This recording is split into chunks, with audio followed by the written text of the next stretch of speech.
Just how long has the U.S. government been hiding information about UFOs from the American public? In 1939, Cordell Hull, Secretary of State for President Franklin Delano Roosevelt, decided to show his cousin a little surprise. Hull brought his cousin, the Reverend Turner Hamilton Holt, into a sub-basement of the U.S. Capitol building to show him something that would shake him to his soul. Hull consequently made his cousin swear to never reveal what he was about to see. Though Holt swore to Cordell Hull that he would keep the secret, Holt feared that if he didn't tell his family what he saw, this information might be lost once he died. Hull took Holt into a room in that basement that contained 4 large glass containers into which a child could easily fit. In each of the containers was a creature of horrendous visage. The tiny humanoid-like creatures were floating in some sort of chemical preservative. The only word Holt could find to describe these beings was creatures. No other detailed descriptions were forthcoming. Near the preserved creatures was some sort of a flying disc. It looked wrecked, and as though someone had been taking the thing apart to find out what made it tick. An attempt was being made, no doubt, to see if the U.S. could glean information and usable technology that could be used from the object. According to the Reverend Holt, Cordell Hull told him that this had to be kept secret to prevent widespread panic among the American public. Holt asked his family to wait until both he and cousin Cordell were both dead before revealing this information. And Holt's children did just that. Sometime in December of 1999, one of the Reverend's daughters, Lucille Andrew of Ashland, Ohio, sent a letter with this information to a prominent UFO research center. Credibility of witnesses always is one of the main proving grounds when anything like this is revealed. The amazing thing is that both of the principals involved, Secretary of State Cordell Hull and Reverend Turner Hamilton Holt, have impeccable credentials as intelligent and honest men. Cordell Hull revealed to his cousin a secret long before the idea of a UFO and its alien occupants was even remotely a part of the common culture and public mindset. Remember, this took place in 1939, before the beginning of World War II and the U.S. involvement with it. And Roswell happened in 1947. Hull was a statesman extraordinaire with no motive to set up such an elaborate hoax. Cordell Hull, born in 1871 and died in 1955, was an American politician from the U.S. state of Tennessee. He's best known as the longest-serving Secretary of State, having held the position for 11 years from 1933 to 1944 in the administration of FDR. Hull received the Nobel Peace Prize in 1945 for his role in helping to establish the United Nations, and was referred to by President Roosevelt as the Father of the United Nations. With a doctorate in theology from the Reverend Holt was also no slouch. With a doctorate in theology from Ashland Theological Seminary and a minister of a Christian church in Greenwich, Ohio, Holt was also an author and community leader. Neither man had a reputation of being a person given to wild fantasies or outright lies. A Capitol building curator was unable to verify that at that time the alleged incident took place, but there was indeed a sub-basement in the Capitol building that was divided up into various rooms. Fiction? A delusion? Liars? Not likely. Although Lucille Andrew, the good Reverend's daughter, involved with this story seemed to be credible witnesses, and as far as Lucille Andrew, the good Reverend's daughter, goes, all she wanted was not a book deal or some payment for her information. She just wanted her father's wishes to be made known, and she did manage to do that.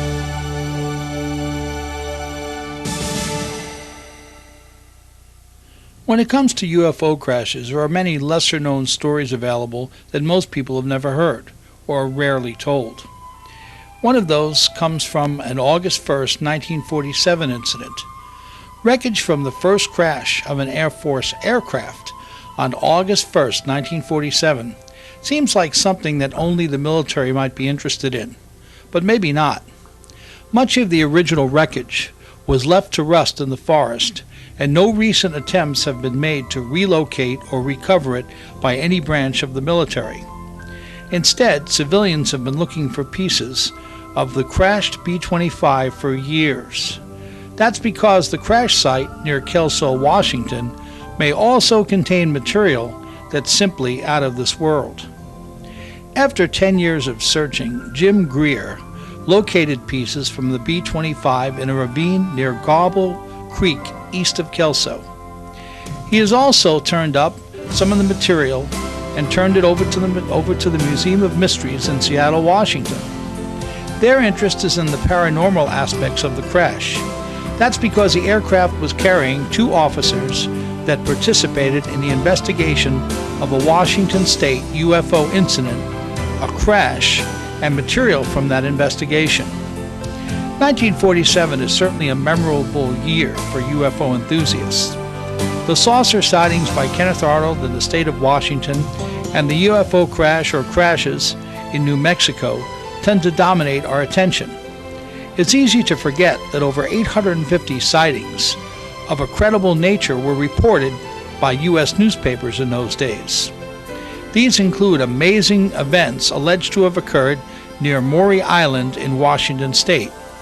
Real or imagined, these events and their aftermath reveal a stunning cover-up that has never been fully investigated or even explained. Howard Dahl, his son Charles, the family dog, and 2 crew members were on a patrol boat looking for salvage logs in the Puget Sound on June 21, 1947. They were just off Maury Island, today called Vashon Island, when the UFO incident began. The group witnessed 6 donut-shaped craft above their position. Harold said that the objects were about 100 feet in diameter and had a bright metallic appearance. 5 of the crafts were circling a 6th, which Dahl said was wobbling and seemed to be in distress. After some sort of an explosion, the 6th craft discharged a large quantity of debris. The debris resembled cool volcanic lava, had an aluminum-like appearance, and fell in the form of large flakes. These flakes hit and managed to damage their boat. They injured Charles and they killed the family dog. Afterward, all of the objects rose rapidly into the sky and took off in the direction of the ocean. Dahl headed to Maury Island, where he stopped to assess the damage to his boat and take photos. Finding more debris, he collected it and then proceeded to Tacoma. After taking his son to the emergency room, Dahl reported the entire incident to Fred Chrisman, the Harbor Patrol supervisor. Chrisman didn't believe him, so he returned to the area on Maury Island, which Dahl described. Chrisman found what looked like tons of strange material along the shoreline. While picking up some of it, he said that an object appeared and dropped even more. Meanwhile, Dahl was visited by a man in a dark suit, if you will, a man in black. The man told Dahl that he saw something he was not supposed to see and warned him not to discuss it. Just 3 days after the Maury Island incident, Kenneth Arnold reported seeing a formation of strange-looking objects traveling at incredible speeds near Mount Rainier in Washington State. Because Arnold was a former military aviator and well-respected private pilot, the press jumped all over his sighting. Arnold was later contacted by Ray Palmer, editor of Amazing Stories. The two discussed his sighting, became friends, and forged a working relationship.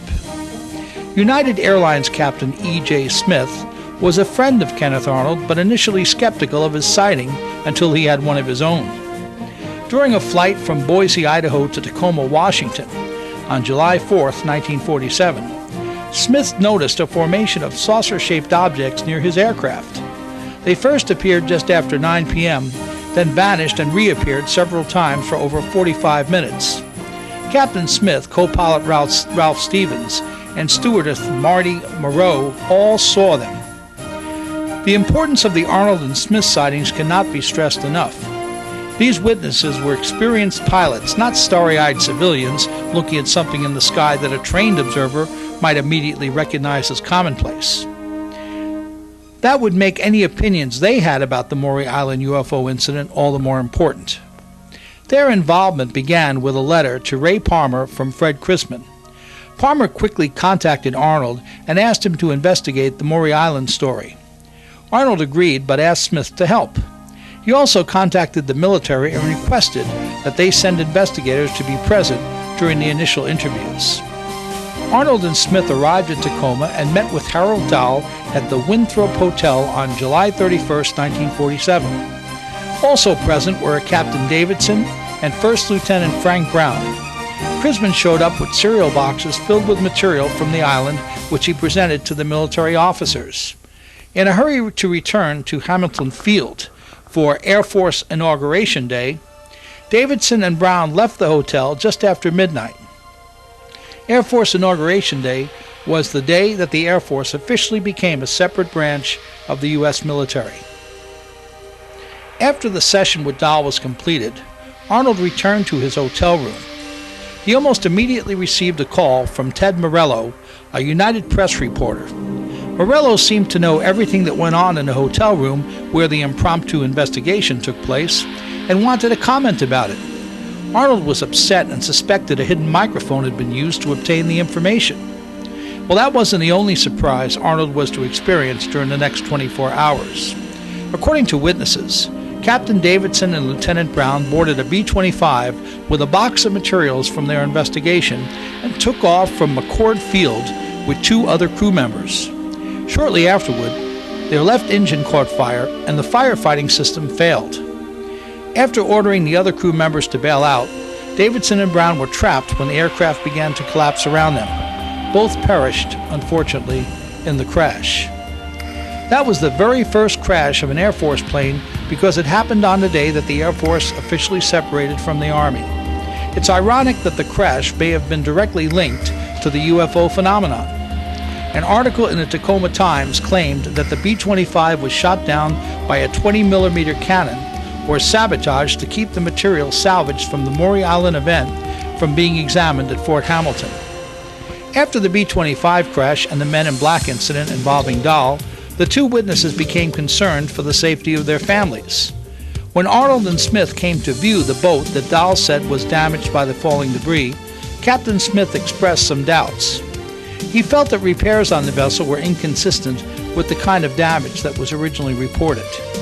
Rather than explain that whole sections were replaced, Dahl simply told Smith that he was no longer going to cooperate with the investigation and just wanted to be left alone. Some reports say that the 2 witnesses admitted it was all a hoax, but neither Dahl nor Chrisman ever admitted making such statements. Another report said that the material Dahl and Chrisman presented to the investigators was just worthless slag from a local smelter. Apart from the fact that there was nothing left of it for Dahl or Chrisman to create a hoax, and both had nothing in it for them to create a hoax, and that both of them had more to lose than gain, there is some evidence to support their side of the story. For example, an FBI teletype from J. Edgar Hoover on 8/14/47 said, "It would also appear that Dahl and Chrisman did not admit the hoax to the Army officers," unquote. Return teletype to Hoover from Special Agent George Wilcox, quote, "Please be advised that Dahl did not admit that his story was a hoax, but only stated that if questioned by authorities, he was going to say it was a hoax just because he didn't want any further trouble over the matter," unquote. In the January 1950 edition of Fate magazine, Fred Chrisman called allegations that he admitted the case was a hoax a bald-faced lie. Neither Ray Palmer or Kenneth Arnold ever said the case was a hoax. Even stranger events were the events that occurred after the investigation by Arnold, Smith, Davidson, and Brown. That being the crash of the B-25, which is surrounded by all kinds of allegations of sabotage or downing by friendly fire, the crash of Kenneth Arnold's airplane under mysterious circumstances on August 3, 1947. He was almost killed and later claimed his aircraft had been sabotaged. The untimely and mysterious death of Paul Lance, the Tacoma Times reporter, who claimed that the B-25 might have been purposely brought down by government operatives. He died just 2 weeks after the article appeared in print. No actual cause of death could be determined.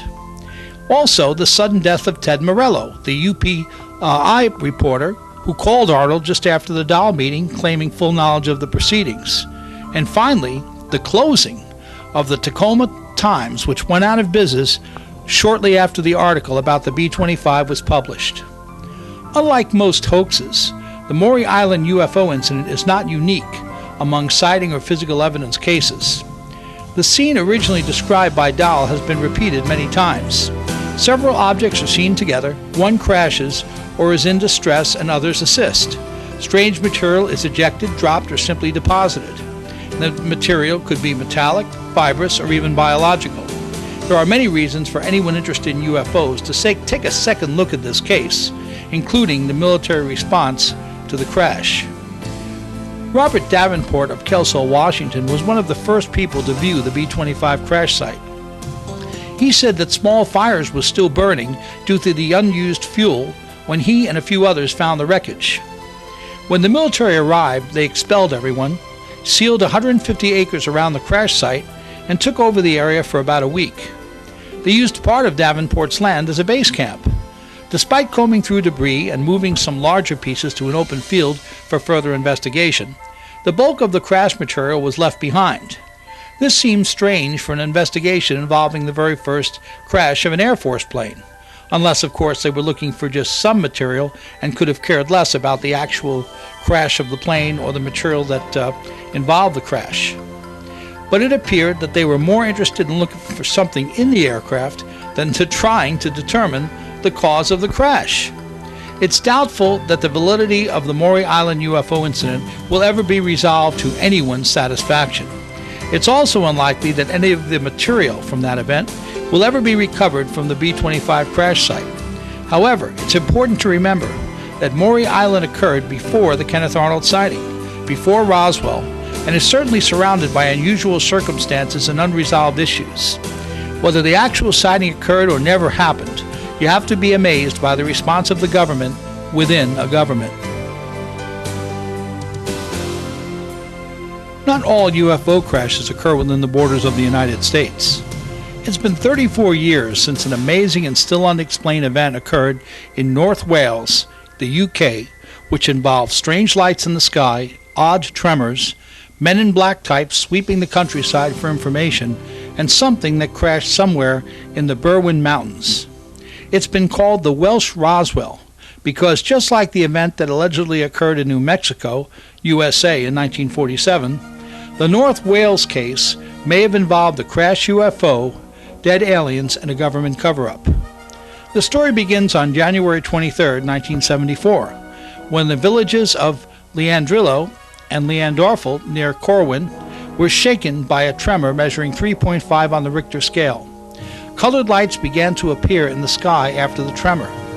During the next 3 weeks, there was quite a bit of unexplained military activity in the area, and people dressed in dark suits began asking locals a lot of questions about the lights, the tremor, and anything they might have seen on various dates. Local first responders like firefighter Adrian Roberts experienced the tremor and cover-up firsthand. He says he was thrown off a sofa when he was sitting where he was sitting when the tremor hit. Roberts also claims that the military came into the area and declared several areas off limits to local authorities and the public alike. Retired North Wales Police Assistant Chief Constable Elfred Roberts was driving to Leandrillo just after the tremor when his superior and he claimed that they saw an odd green light in the sky. They were both driving in the same car. He says that the local police were kept away from certain areas after the tremor. Astronomers and skeptics went out of their way to convince people that a meteor shower coincidentally occurred during the tremor that accounted for any strange objects seen in the sky.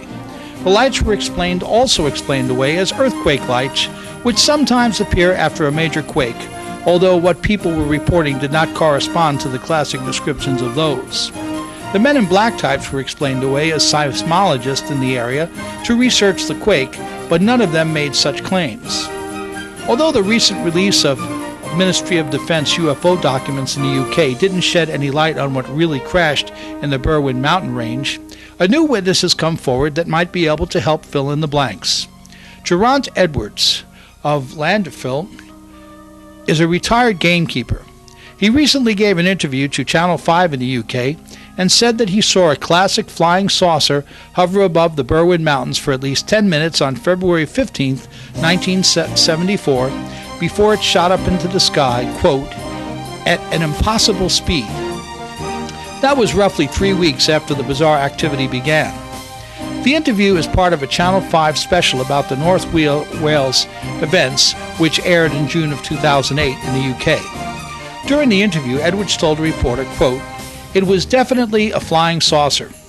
It was a pity I didn't have a camera because it was there for at least 10 minutes, just hovering.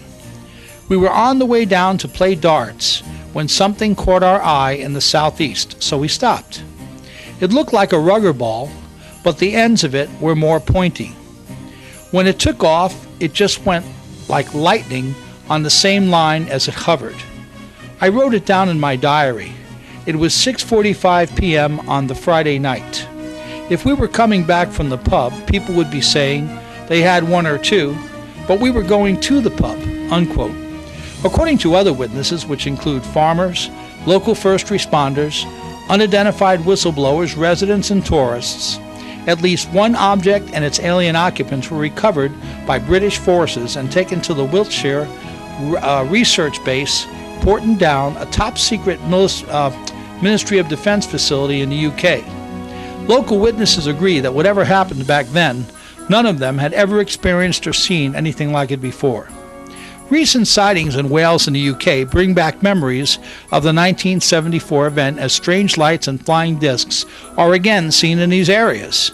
Ridiculous cover stories are offered, and the MOD is certainly not anxious to investigate the matters or provide any answers. In fact, several UFO incidents in the USA include elements of both the 1974 and more recent UK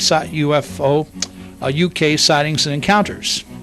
Over the past year, from 2007 to 2008, UFOs have been seen in conjunction with loud explosions, minor earthquakes, unexplained military activity in places like Texas, Indiana, Illinois, Arizona, New Jersey, and Massachusetts right here in the USA. Strange spherical objects and debris have been recovered.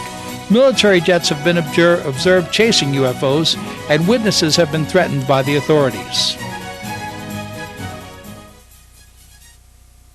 Let's review some of the highlights of some of these recent UFO cases in the USA.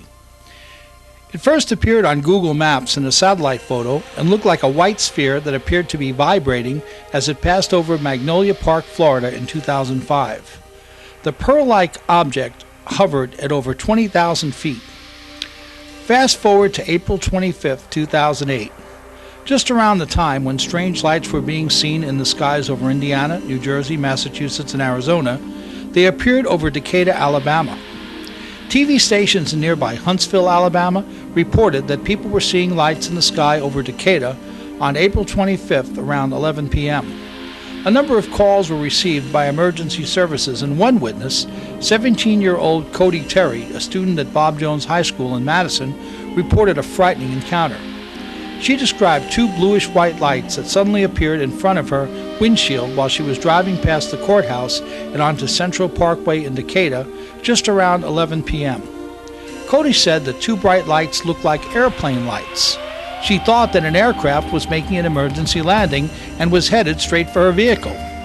Cody slammed on the brakes, causing her car to spin around. After regaining her composure, she got out to see what was happening and found the strange lights hovering in midair. At that point, what appeared to be two lights became one extremely bright circle of blinding light. No one else was on the road at that time. Barely able to watch the object as it hovered due to the brightness, she saw it suddenly start moving very fast toward the ground some distance away. There were never any sounds coming from the object while it was in the air, and none as it made contact with the ground. During this time, she was on the phone with her mom and described the entire event. Then, the situation got even stranger. Fire trucks, other emergency vehicles, and helicopters appeared out of nowhere and headed toward the area where the object hit the ground. Cody drove to her friend's house. While she was explaining what happened, more helicopters appeared in the sky. Cody and her friend Zach decided to follow them and see what was going on. They arrived at a location called the Aquadome, a recreational center with a swimming pool, playground, and basketball courts. It's right next door to Brookhaven Middle School. Cody and Zach were able to get within 15 feet of where a Medfly helicopter from nearby Huntsville, Alabama had set down. Decatur police vehicles arrived and got between them and a helicopter. Decatur Fire Department trucks also arrived. One parked near the helicopter while the others drove around in a circle as if they were closing off the area. What appeared to be a black military helicopter, first one then more, began circling overhead. All this took place in the Aquadome's parking lot. Cody and her friend watched as emergency personnel loaded what looked like a giant pearl, a white, shiny sphere, onto a stretcher. The personnel that dealt with the object were dressed in some sort of white, hazardous material suits and seemed to be dusting off the sphere. After covering it with sheets that held the object tightly to the stretcher, they loaded it into an ambulance that pulled up near the helicopter and drove away. A local news reporter and a woman were also on the scene when all this happened. Both tried asking those present what was happening, but were told nothing. The ambulance left around 11:40 and headed towards Huntsville, accompanied by the fire trucks, even though they were based in Decatur.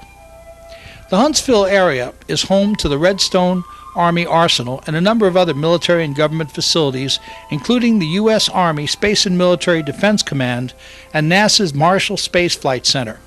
It's entirely possible that this object could have been some sort of a secret project.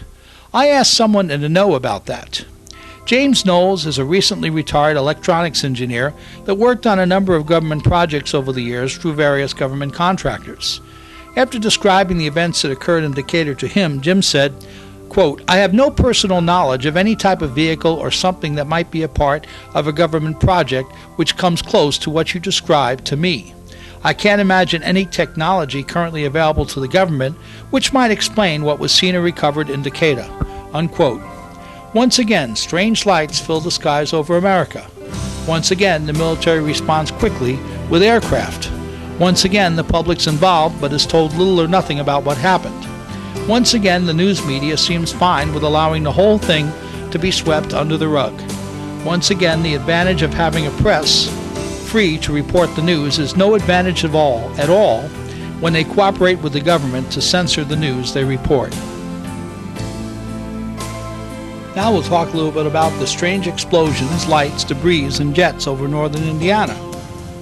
It began on Tuesday night, April 15, 2008, when a number of people living in the Indiana towns of Kokomo and Logansport reported seeing strange lights in their skies, hearing what sounded like a huge explosion, and seeing a giant fireball. The lights returned late Wednesday night and were accompanied by the sounds of more loud explosions, the presence of military jets, and evidence of debris falling from the sky. Most of the Wednesday night reports came from Howard and Tipton counties and sent police and firefighters scrambling.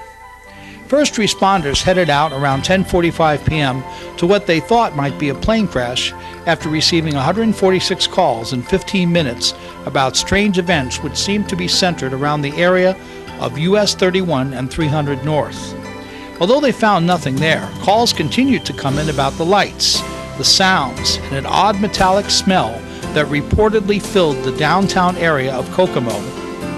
With no aircraft reported missing, local officials thought the whole thing might have involved a meteorite or some atmospheric phenomenon. I became aware of the odd events after hearing about it on various news broadcasts and receiving 5 online sighting reports between Wednesday night and Thursday morning. 2 of the 5 reports mentioned seeing falling debris that looked like spider webs but evaporated shortly after falling on roadways, grass, and structures. UFO researchers refer to that kind of material as angel hair. It tends to vanish after a short period of time. How fast depends on the outside temperature. Despite reporting the falling of debris to the authorities, All the print and broadcast news reports quoted local authorities as saying there was no evidence of any debris.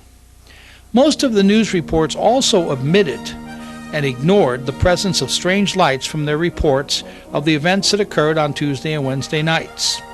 All the reports I received mentioned lights that moved rapidly across the sky from east to west. One of the television news broadcasts did eventually mention the lights and showed interviews with several of the witnesses on Thursday. The witnesses that contacted me reported seeing military jets along with the strange lights in the sky on Wednesday night.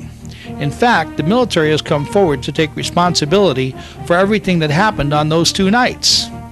A press release from the office of Colonel Jeffrey Soldner, commander of the 122nd Fighter Wing, said, quote, "Loud noises reported by citizens in northern Indiana, accompanied by flashes of light and what appeared to be falling debris early this week, were the result of training conducted by Indiana National Guard F-16 aircraft headquartered at Fort Wayne's 122nd Fighter Wing," unquote. There are some problems with the official explanation. They begin with the noise heard on Tuesday night in the Logansport area. Described as sonic booms by the news media after the Air National Guard release, the actual sound heard was a single loud explosion that shook the walls of buildings and was followed by the appearance of a huge fireball in the sky. Smaller lights that dotted around what looked like jets were also seen that night. Several loud explosions were heard on Wednesday. While some of these may have been sonic booms, they do not explain the other events that occurred. By Thursday morning, most television news broadcasts throughout Indiana were calling the strange lights flares that were dropped by National Guard jets in military exercises in the skies above the Kokomo and Logansport areas. Please note that the press release from the military mentioned nothing about flares.